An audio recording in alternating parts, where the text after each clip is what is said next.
আসসালামু আলাইকুম এভরিওয়ান, কেমন আছেন সবাই? আশা করি সবাই ভালো আছেন। অনেক দিন পর আজকে আমার কলেজে যাচ্ছি, আমার অ্যাডমিট কার্ড দিবে সেটা আনার জন্য।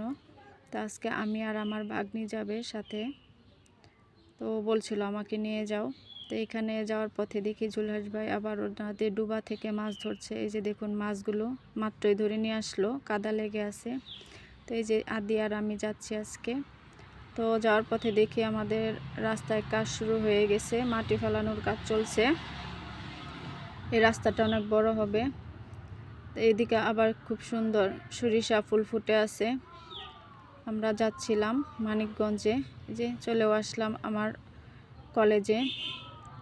অনেক দিন পর আসলাম, খুব ভালো লাগছে কলেজে এসে। এটা আমার হচ্ছে কলেজ, মানিকগঞ্জ দেবেন্দ্র কলেজ। এটা আমার রসায়ন বিভাগ।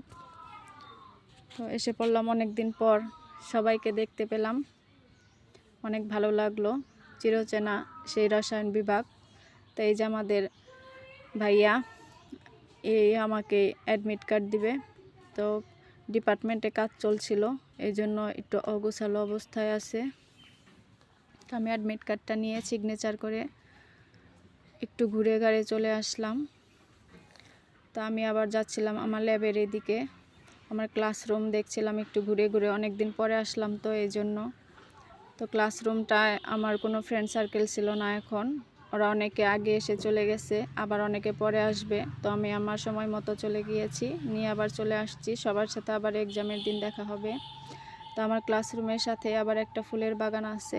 এই যে দেখুন কত সুন্দর ফুল লাগানো হয়েছে। আজকে অবশ্য পরীক্ষা আছে, এই জন্য এত পোলাপান ছিল। তো আমি যাচ্ছিলাম আমার ল্যাবের দিকে। এই ল্যাবটা হচ্ছে আমাদের হামিদুল হক স্যারের নামে করা হয়েছে। স্যারটা মারা গিয়েছে, আল্লাহ ওনাকে জান্নাতবাসী করুক। স্যারটা অনেক ভালো ছিল, হামিদুল হক স্যার, অনেকেই চিনবে। আমার ব্লগ যদি কেউ দেখে থাকে আমার মানিকগঞ্জ জেলার, তাহলে এই স্যারটাকে অবশ্যই চিনবে। এটা হচ্ছে আমাদের কলেজের পিছনের সাইড। এই পাশটাও অনেক সুন্দর। এই পাশে মেনলি কলেজের যারা পড়ে ওদের ক্লাস করা হয়, আর সামনের যে বিল্ডিংটা ওইখানে অনার্স মাস্টার্সের ক্লাস করানো হয়। তো এই পাশটা খুবই সুন্দর। এখানে আবার স্টুডেন্টের গার্ডিয়ানরা, তারপরে বিভিন্ন স্টুডেন্টরা কলেজের, ওরা বসে গল্প টল্প করে। এরিয়াটা খুবই সুন্দর করেছে। আমরাও মাঝে মাঝে যখন ক্লাস না থাকতো তখন সব বন্ধু বান্ধবরা এখানে বসে গল্প টল্প করতাম। তারপর একটা চা মামা আসতো, দেখলেই গরম চা বলে ডাকতো, ওনার কাছ থেকে আমরা চাও খেতাম। তো ওনাকে আজকে আর দেখতে পেলাম না। তো ওই পাশ থেকে ঘুরে আমরা চলে আসলাম ফুচকা খাওয়ার জন্য। আদি ফুচকা খাবে, তো ওকে ফুচকা খাওয়াচ্ছিলাম। আর এই যে আমার ল্যাবের জানলা দরজা দেখি খোলা। তো এই ল্যাবে অনেক কাজ করেছি আমরা, ঘন্টার পর ঘন্টা দাঁড়িয়ে থেকে কাজ করতে হয়েছে। তো কলেজ থেকে বের হয়ে আমি একটা দোকানে চলে আসলাম। এই দোকানে আমার কিছু কাজ ছিল, কিছু কেনাকাটার ছিল, তো দোকানদার ছিল না, এই জন্য আবার চলে আসলাম। অন্য কোনো সময় কিনে নিব। তো যাওয়ার পথে দেখি এই যে গুড়, মানিকগঞ্জের বিখ্যাত গুড়। তবে জানি না এগুলো কেমন, কারণ কখনো এখান থেকে কেনা হয়নি। এগুলো নাকি ঝিটকার গুড়।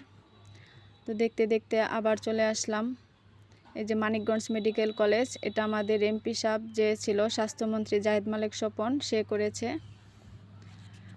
এরিয়াটা খুবই বড়, এটা নতুন করা হয়েছে, অনেক বড় একটা জায়গা নিয়ে করা। তো আমাদের এমপি সাহেব তো এখন আর বাংলাদেশে নেই, সে এখন কোথায় আছে কেউ জানে না। এই যে মানিকগঞ্জ, এটা আগে নামকরণ করা হয়েছিল আপনার কর্নেল মালেক সাহেব নামে। তো এটা হচ্ছে এই যে জাহিদ মালিক স্বপনের বাংলো বাড়ি। তো ভিতরে তো আর যাওয়া যাবে না, তো বাইরে থেকে ভিডিও করছিলাম। তো যেতে যেতে দেখি এই পাশগুলোতে অনেক ভুট্টা